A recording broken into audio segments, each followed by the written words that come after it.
It was the start of a new term at the city's biggest music academy. Classrooms were filled with sounds of clumsy notes, students laughing, and teachers giving instructions. A new girl quietly entered the building holding a worn music folder. In her hands, she looked calm. But there was something about her that made people not notice her much. She didn't wear anything flashy, and she didn't try to make friends. She just found a seat at the back of the piano room and sat down without saying a word. The teacher looked at her once, made a quick guess, and thought, another beginner. She didn't correct him. She didn't even look around to see what others were doing. She just sat silently, listening to the lesson and watching everyone. The other students were full of energy. Some liked to show off, or one boy played a fast piece loudly, missing a few notes but smiling proudly. A girl kept talking about how she'd been learning piano since she was 5. Everyone was trying to prove something, but the new girl stayed quiet, her hands resting on her lap. During class, when the teacher asked students to try short pieces, she didn't raise her hand. Others jumped at the chance, even if they didn't do well, but she just observed. Few students whispered to each other, wondering if she even knew how to play. One of them joked, maybe she's just here to watch. The others laughed. The teacher noticed her silence and frowned a little. He was the kind of teacher who believed students needed to be pushed. Maybe she's lazy, he thought. Maybe she needs a little pressure. That day, the lesson was focused on a complicated piece of classical music. The notes were fast and the timing was tricky.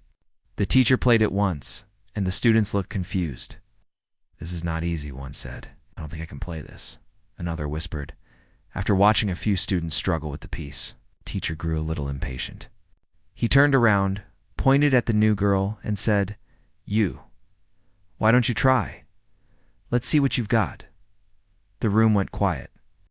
Everyone turned to look at her. Some expected her to freeze. A few smiled, ready to see her fail. She didn't look scared. She stood up calmly, walked to the piano, and sat down. She took a small breath. Her fingers hovered over the keys for a second. Then she began to play. What happened next surprised everyone as the new girl sat down at the piano. The classroom felt strangely quiet. Even the students who liked to whisper and laugh fell silent. No one expected anything special from her. Some were sure she would press the wrong keys and get embarrassed. Others waited, arms crossed, just to see her mess up like they did. The teacher leaned back with his arms folded. He was sure she wouldn't last even a few seconds. The piece he had chosen was difficult, meant to challenge students who already had some experience. He thought she was a beginner.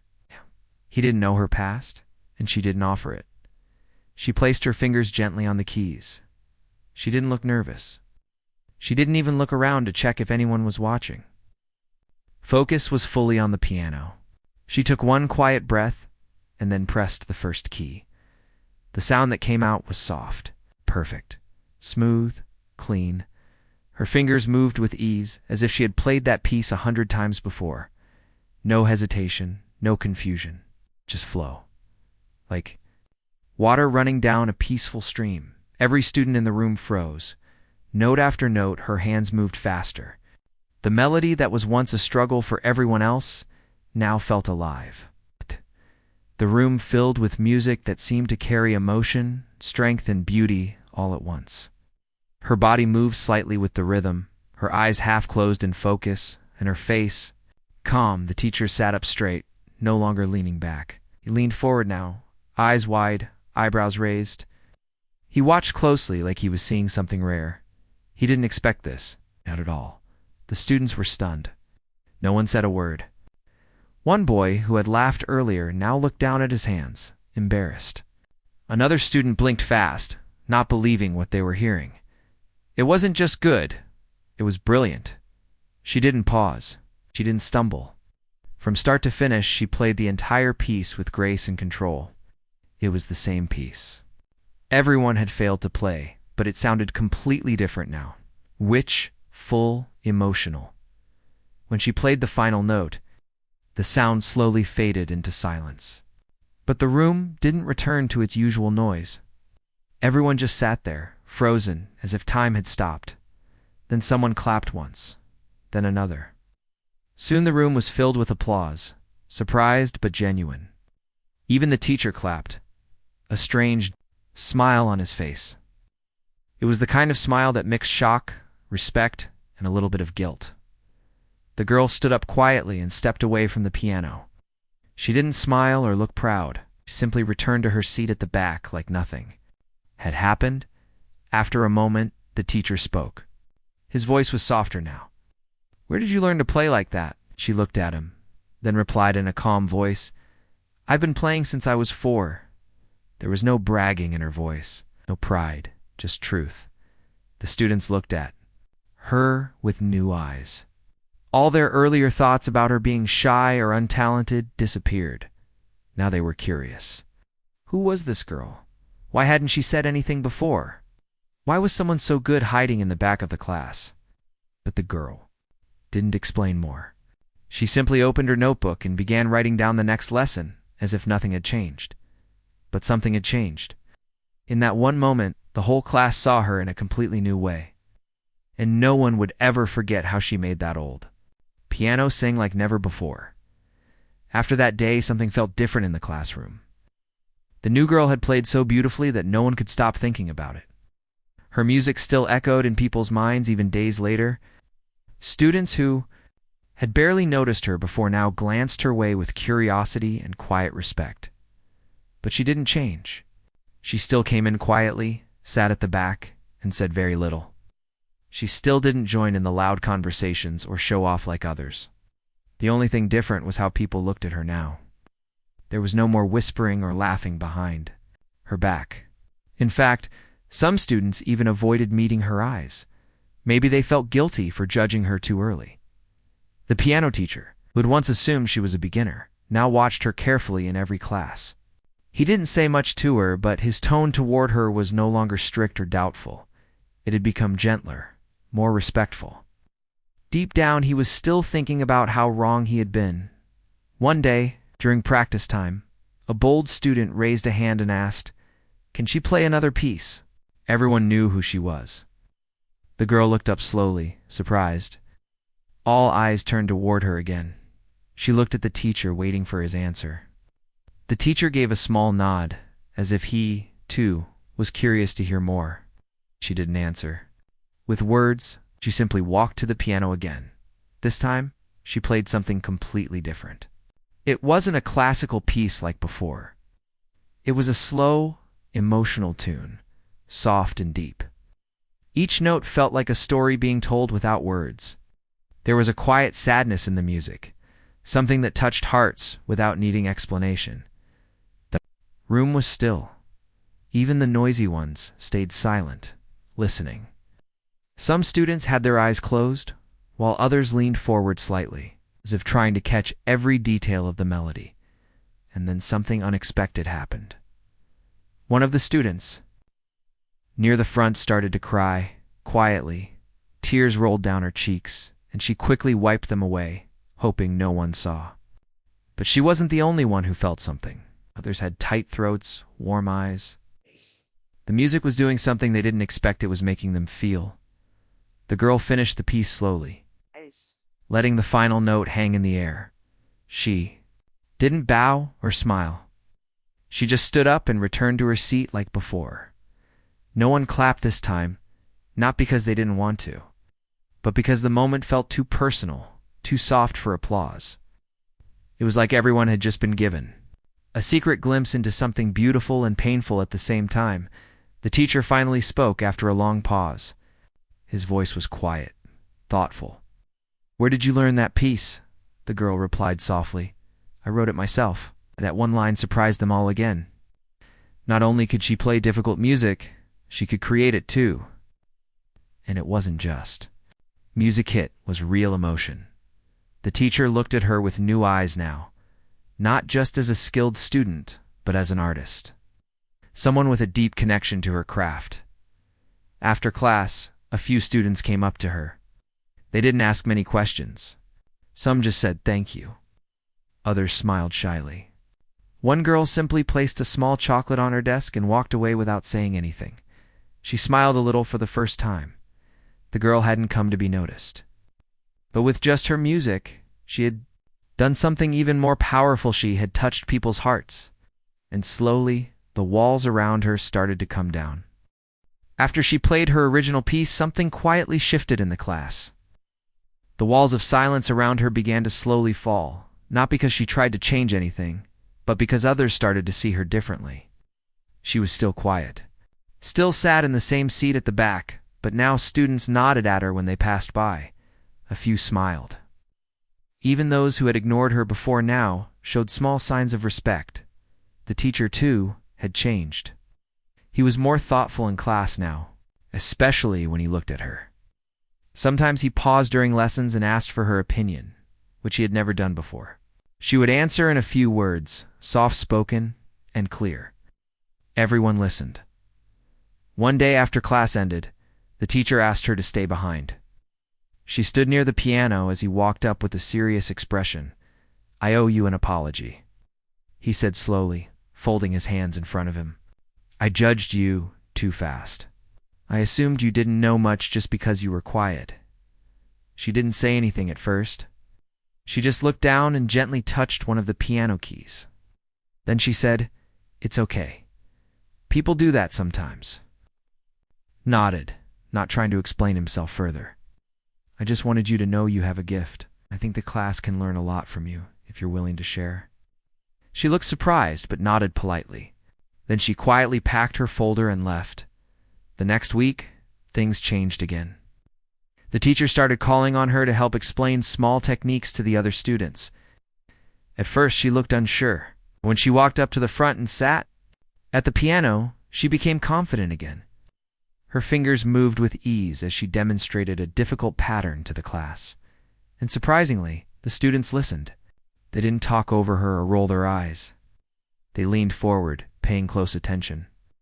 Her calm way of teaching made them feel relaxed too. There was no pressure, no judgment, just a kind of peaceful guidance. A few days later, one of the students who used to laugh at her came up during break time. "Can you show me that part again? I keep messing it up," she nodded, and patiently walked him through the same section 3 times without getting annoyed. He smiled in the end. "Thanks. You're really good at explaining." Another student came to her after class and quietly said, "Your song made me cry, in a good way. It reminded me of someone I lost." The girl didn't respond with big words. She just gave a small smile and nodded, her eyes soft day by day, her presence in the classroom became something people looked forward to. She never tried to lead. She never asked for attention. But still, people started following her lead naturally. Her silence was no longer seen as weakness. It was now seen as strength. Even the atmosphere in the class improved. Students helped each other more. There was less showing off and more focus. The loud ones spoke a little softer. The quiet ones found a little more confidence. And the teacher, who once believed in pushing students hard, began to understand that sometimes the best lessons come from stillness, patience, and quiet strength. The girl didn't come to that music academy to teach anyone. She came to be left alone, to heal, to play. But in the process, she gave something special to the people around her, not by force, not by words, just by being herself. Even though she never talked much about herself, the others had many questions in their minds. Where did she learn to play like that? Why was she always so quiet? Why had someone so talented come to a normal music academy like theirs?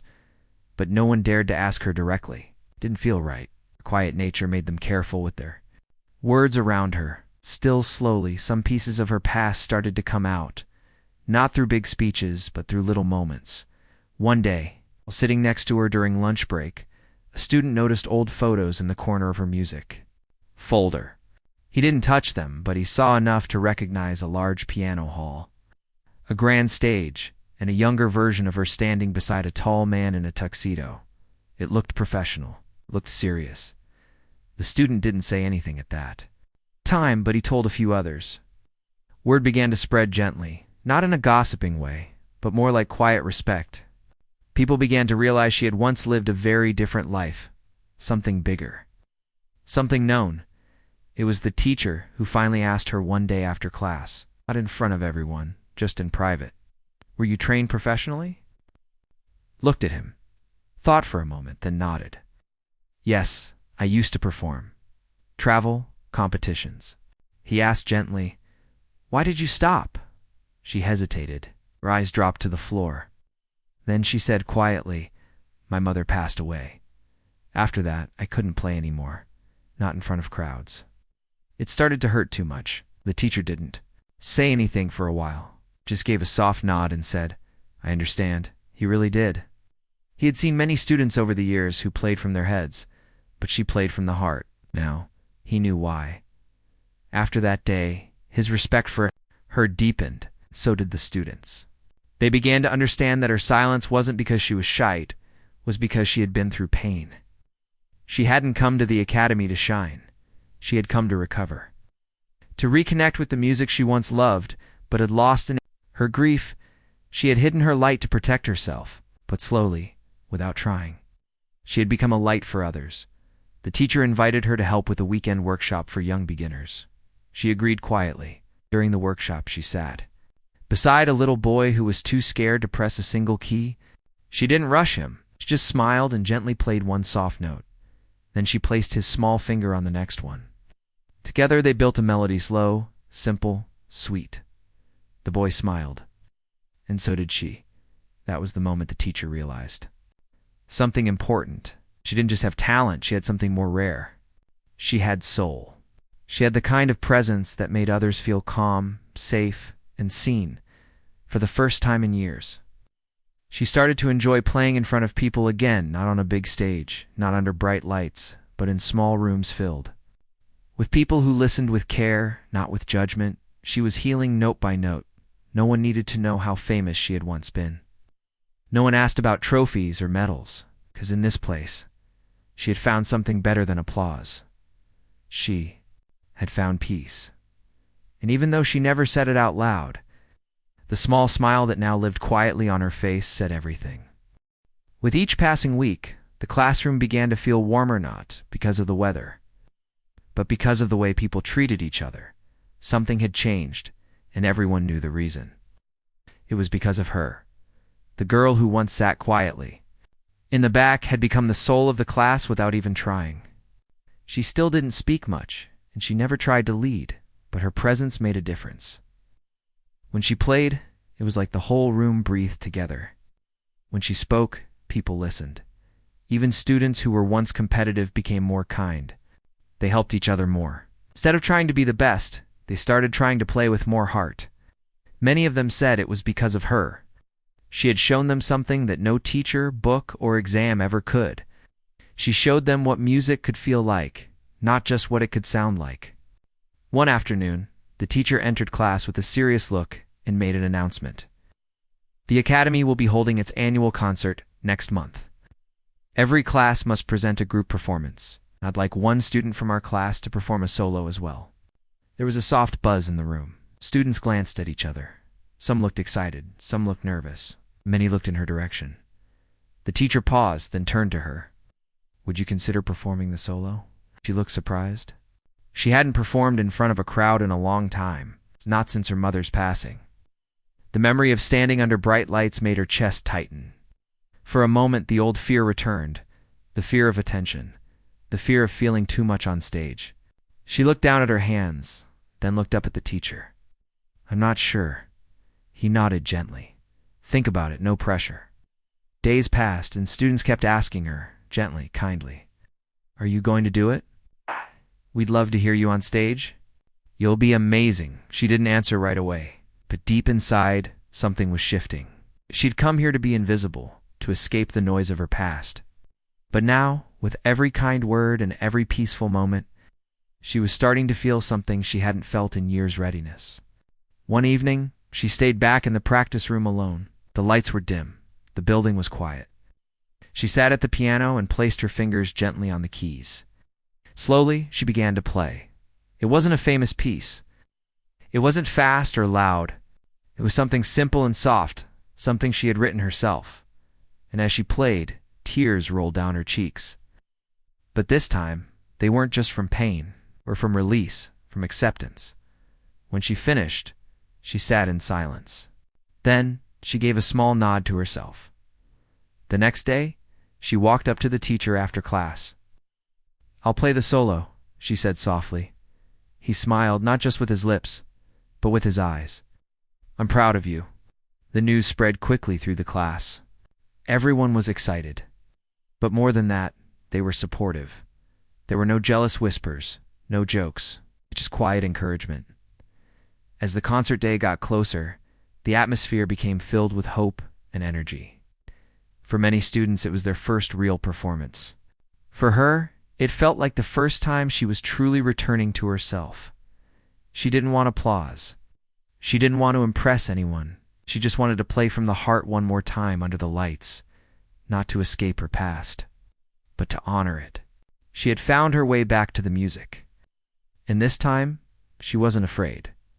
The day of the concert finally arrived. The Music Academy was full of life. Students wore their best clothes, holding sheet music in their hands, pacing nervously in the hallways. Parents, teachers, and guests filled the seats in the main auditorium, waiting for the show to begin. Backstage, the students stood in groups, whispering to one another, fixing their hair, calming their nerves. She stood quietly near the curtains, holding her music folder. Her hands were steady, but her heart beat a little faster than usual. It had been years since she stood under stage lights, years since she faced an audience like this. This time was different. This time she wasn't here to prove anything. She wasn't here to win. She was here to share something. The thought made her feel calm inside. The group performance came first. Each class took turns showing what they had learned. There were cheerful pieces, duets, and even a few mistakes. But the audience clapped for every student. It wasn't about perfection. It was about effort. When it was finally her turn, the lights dimmed. A soft spotlight shone on the grand piano in the center of the stage. The host announced her name, and a few people clapped quietly. Most didn't know what to expect. She walked out slowly, one step at a time, holding only herself and her music. Her classmates watched from behind the curtain, their faces filled with support. The teacher stood near the stage entrance, his arms crossed gently, a proud look in his eyes. She sat down on the bench. The hall was silent. She closed her eyes for a moment and took a deep breath. Then, without looking at the keys, she began to play. The music was her own. It had no fancy name. It wasn't written by a famous composer, but it was real. It came from her memories, from her heart, from all the quiet moments she had spent alone with the piano. It was soft at first, like a whisper. Then it rose gently, like a voice growing stronger as she played. The audience leaned in. Some closed their eyes. Some looked amazed. A few, without even meaning to, began to cry. Her fingers danced over the keys, not just hitting the right notes, but telling a story of love, loss, healing, and quiet strength. Every note carried feeling. Every pause had meaning. When she reached the final part of the song, she let the last few notes fade into the still air. Then she lifted her hands and slowly stood up. She didn't bow, just looked out at the crowd for a second. Then it happened. The applause started, first soft, then louder. People stood up, one by one, clapping with full hearts. Not because the song was perfect, but because it was honest. It had touched something in them. Backstage, her classmates were smiling, clapping hard. The teacher wiped the corner of his eye and smiled proudly. The entire hall had been moved by a girl they once didn't even notice. She walked back behind the curtain, her steps light, her heart full. Some students hugged her. Others just said, "That was beautiful." And for the first time in a very long time, she smiled wide without holding anything back. That night, after the concert ended, the halls were filled with joy. People took pictures, laughed, and shared snacks. But she sat quietly near the stage, alone with her thoughts. She looked at the piano one last time and whispered to herself, "Thank you." She hadn't just returned to music. She had returned to herself, and that was the real performance, one the world would never forget.